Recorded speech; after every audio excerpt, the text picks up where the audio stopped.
On the first question, the question number 4A, this has to do with the relative income hypothesis, which was developed by James Duesenbury.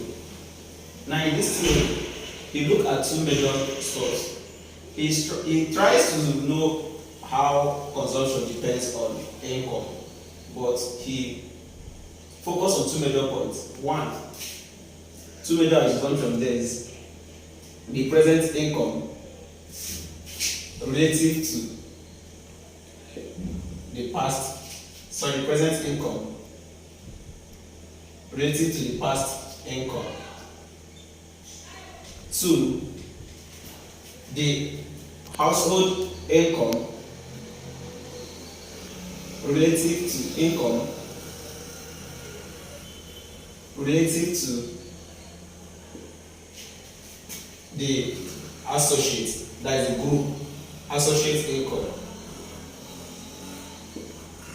level. It could be income, it could be status or something. Now, this is major assumption James Duesenbury uses to analyze this, and this theory is otherwise called the Rachet Effect theory or the relative effect hypothesis of income.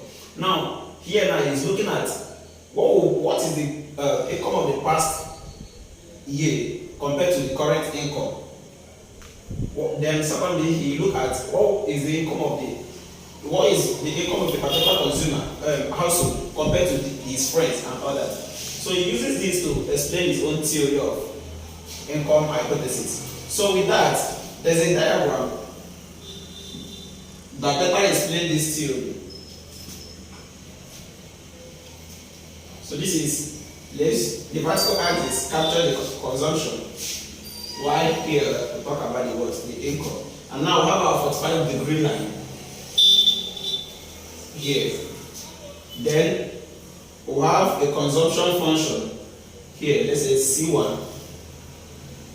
We have another consumption function here, C2. Then we have something like this.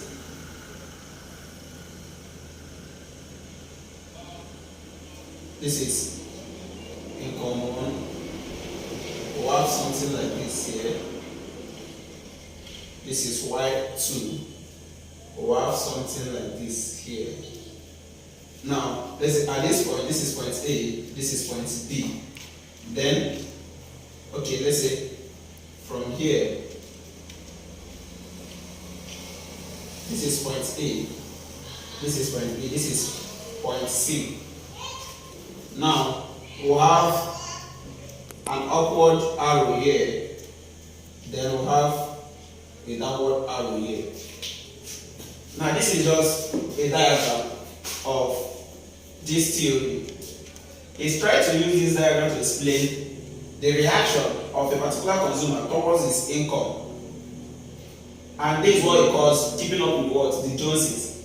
Now, to James Duesenbury, he emphasized and said that an household that is earning at this point, that is Y1, this is the income level of this particular household, it ends at this point, that the consumption level of that particular household will be at point A.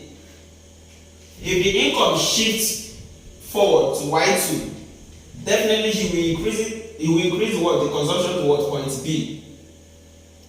But if the reverse becomes the case, that is, if the income falls from Y2 to Y1 back, this person will not agree to cut down his consumption back to A. Rather, he wants to keep up with the Joneses. In economics, we don't talk about keeping up with the Joneses. We're just trying to say a way of living the word fake life, living a life as though others are just the same. So in that point, he wants to do what? Maintain the consumption level of consumption level of the past consumption level with the current one, because of the fact that the income has fallen from Y2 to what? Y1. So instead of cutting down the consumption from B to A, you will definitely want to maintain the consumption level by cutting it down from B to C.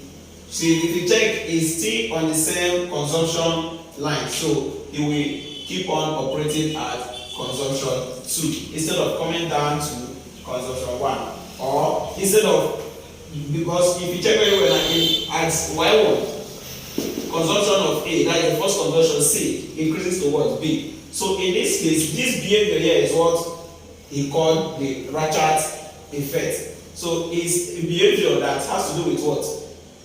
Attitude of maintaining your what? Your consumption, in as much as your income has fallen too low. So in that, we target to mean what? The keeping up with the Joneses, trying to live life based on the comparison of what others are earning. Maybe for instance, Mr. A earns 2,000 every month, while Mr. B earns 5,000 every month. The life of Mr. B in terms of consumption will not be the same as this in terms of consumption. But this Mr. A, we want to be living the same life, getting the same luxury goods as Mr. B is getting, in as much as their income and all what the set. In that situation, we call it what? Keeping up with what? The Joneses. So in that situation, point A or Mr. A is keeping up with the Joneses. So this is what he explained using these two assumptions. He compared what is the current income compared to the what? The past one. He compared the household income with what? Their associates, then their friends or group. So this is all about the question 4A.